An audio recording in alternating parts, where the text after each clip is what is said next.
bit more about the making of it afterwards, and also the reception, because the actual release and the publicity for the Warriors is a fascinating tale.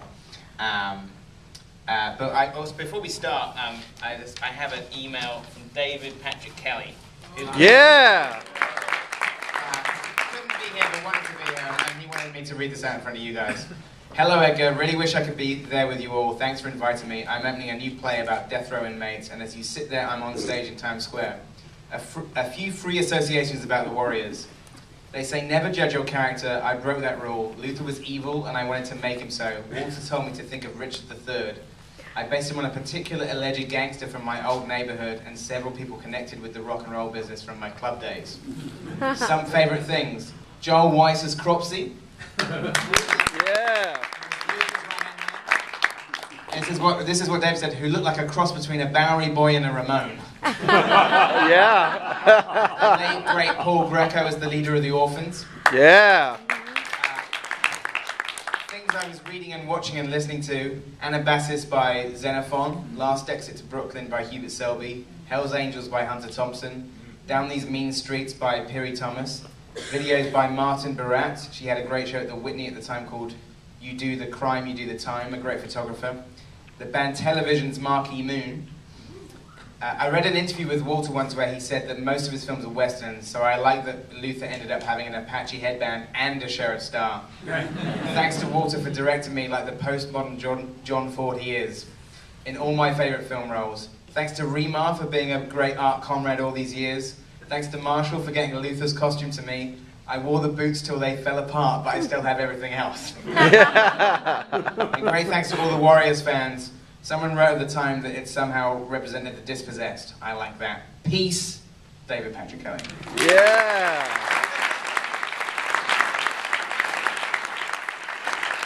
That was his first screen role, right? I'll tell a very quick story, then I promise I will not say that.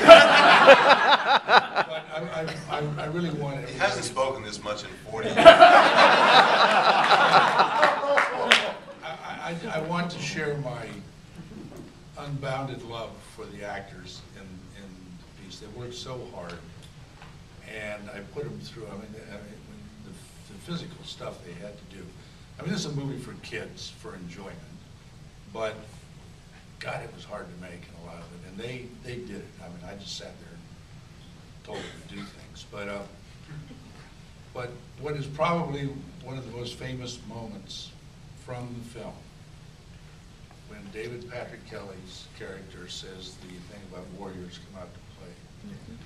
And it's been much quoted, much repeated, all that. That was a moment, I've been asked about it many times, about how do you direct something like that. And I just want to tell the truth, which is, I knew that there was a moment where we had to make something happen.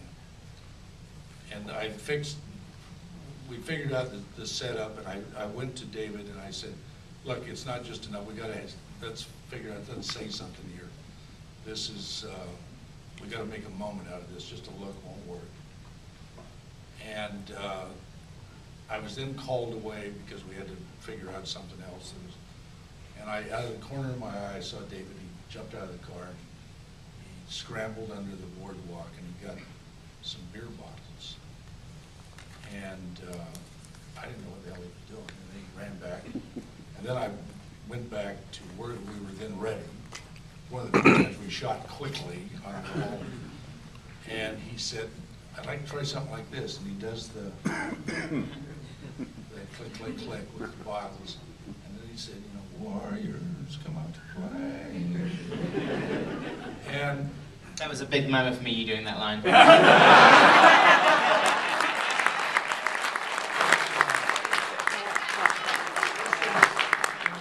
have to say, this is why I'm such a very good director. Because I knew not to get in the way of this, just take the picture of it. And that was what an actor can give you. And so much of the life of a director is being so privileged to see what these people can bring to you and bring to the moment. And David's a wonderful actor. And that moment was you can say I created the atmosphere for it, but he brought it. He brought it. I have to say one thing about that. He told me, he worked for me on K-Pax, I think it was, and he told me that the way he came up with that was that when he used to walk home from acting class or whatever, there was a really tough guy who lived up like 3 or 4 stories up, and he used to do that to David. But he was a little piece of shit.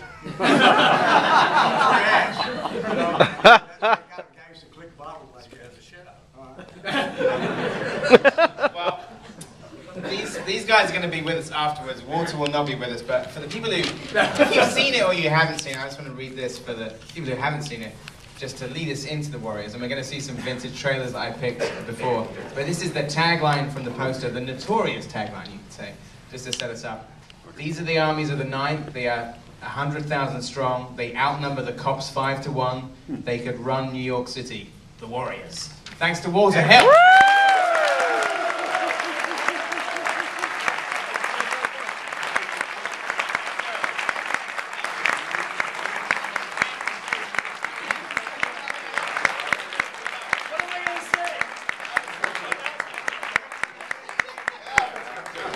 Okay, you're going to enjoy yourself. This is a great movie. It was my first movie. I broke into Walter Hill's office. I was a young actor. I didn't sleep for 3 days. I broke into his office, threatened Frank Marshall and Walter Hill. In about 30 seconds, I became normal. I don't know if I'm normal now. And then I had to read for the movie like any other actor, and I got the part, and it jet rocketed me right to this stage with you guys, still trying to jet rocket everything else. But it's a great honor to be here. I love Walter Hill, Frank, and Larry, and James Remar, and whoever else is here. Enough, cut!